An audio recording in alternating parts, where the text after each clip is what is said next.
गीता में भी और शास्त्र में भी वर्णन है,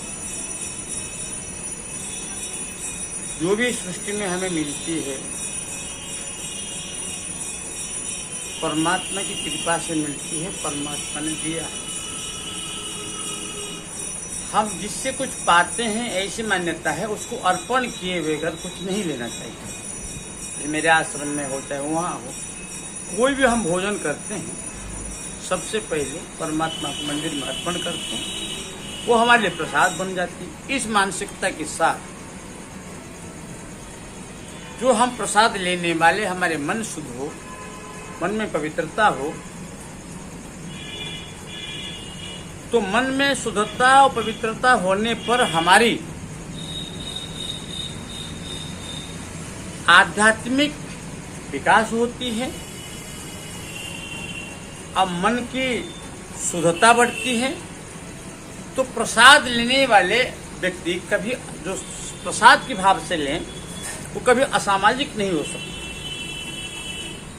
तो प्रसाद हम भगवान को अर्पण करने से, कोई भी जो अर्पण करते हैं वो प्रसाद बन जाती है। मैं बचपन से देखा हूं, चाहे जगन्नाथपुरी की हो, चाहे किसी मंदिर की हो, अगर थोड़ा सा भी प्रसाद जमीन पर गिर गया कि किसी की पैर में गिरने ना पाए, लगने ना पाए, वो पाप लगेगी। ऐसी मान्यता के साथ हम बचपन से आया हूं कि प्रसाद एक शुद्ध, इतने दिव्य होता है जो मानसिक विकृतियां को दूर करता है। इस मान्यता के साथ हम प्रसाद लेते हैं और दूसरे को भी बताते हैं। अब प्रसाद होनी कैसे है? सात्विक, शुद्ध, बिना मिलावट के होनी चाहिए। प्रसाद ये परमात्मा की कृपा व आशीर्वाद हम मानते हैं। उन्हीं की कृपा से हमको भोजन मिलती है, उन्हीं की कृपा से हमें सब कुछ मिलती है। जो जिससे मिलती है वो क्या हमसे कुछ चाहता है? नहीं। हम जब भगवान को अर्पण करते हैं, अपने भाव जोड़ा हुआ होता है कि मैं भगवान को अर्पण किया है। सारे संसार को खिलाने वाले को हम क्या खिला सकेंगे? ये मन के भाव उसमें जोड़ा होता है। अब मन के जब भाव के साथ हम भगवान को अर्पण करते हैं, उसी प्रसाद को लेते हैं हृदय से, तभी मन की विकृतियां दूर हो सकती हैं। तो प्रसाद लेना, अब प्रसाद भगवान को अर्पण करना कोई ऐसे तमाशा नहीं, खेल नहीं, एक पूजा है।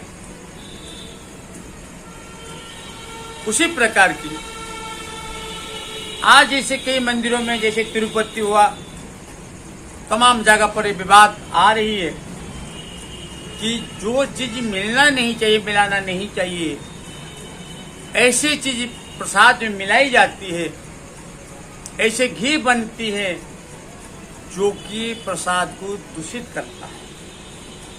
तो ऐसे दूषित प्रसाद जब मन में ये आ ही गया, प्रसाद दूषित है, अब ऐसी चीज भगवान को अर्पण करना नहीं चाहिए। अब उसको अर्पण करके अगर हम उस प्रसाद को ग्रहण करते हैं, मन की विकृति दूर होने की बात बजाय मन में विकृतियां बढ़ती जाएंगी।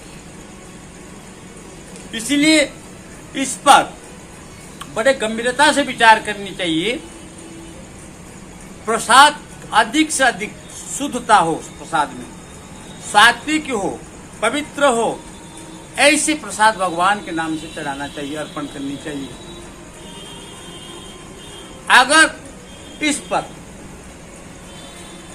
सरकार को, राज्य सरकार को, केंद्र सरकार को बड़े गंभीरता से विचार करनी होगी कि प्रसाद की मिलावटी कैसे ना हो, अशुद्ध चीज प्रसाद में ना कैसे हो। इसी प्रकार की बड़े गंभीरता से विचार करनी पड़ेगी। खाली तिरुपति की बात नहीं, पूरे हिंदुस्तान में जहां जहां रिफाइंड तेल, घी आदि बनती हैं, इस पर बड़े गंभीरता में सोच करके इसका निवारण के लिए पूरी कदम उठानी चाहिए, ताकि वो मिलावटी हो ना सके। मिठाई बनाने वाला मार्केट से तेल लेगा, मार्केट से घी लेगा, और मार्केट में जो उपलब्ध होगा वही तो करेगा। उसको कैसे पैरामीटर में वो जानेगा कि ये देसी घी, ये शुद्ध घी या मिलावट घी। इसके लिए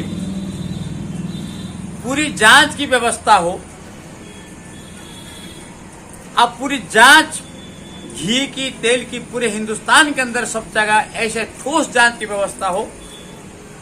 थोड़ी सी महंगी हो, कोई आपत्ति नहीं, लेकिन शुद्धता से कोई कमी ना हो। इस पर समाज में भी जागरूकता होनी चाहिए। जब समाज की में जागरूकता होगी तब सरकार के ऊपर दबाव पड़ेगी, सरकार को भी निर्णय लेनी पड़ेगी। और सरकार को चाहिए इसी किसी भी प्रकार की विवाद हिंदुस्तान के अंदर ना हो, समाज में आक्रोश ना हो, उसके पहले पूरे प्रदेश की, हर प्रदेश की सरकार और केंद्र सरकार को चाहिए इस पर भलीभांति जांच करके सुधारता के प्रति पूरी लगन से ध्यान दें, ताकि हम शुद्धता के साथ बिना मिलावट की भोजन प्रसाद में हमें उपलब्ध करा सकें।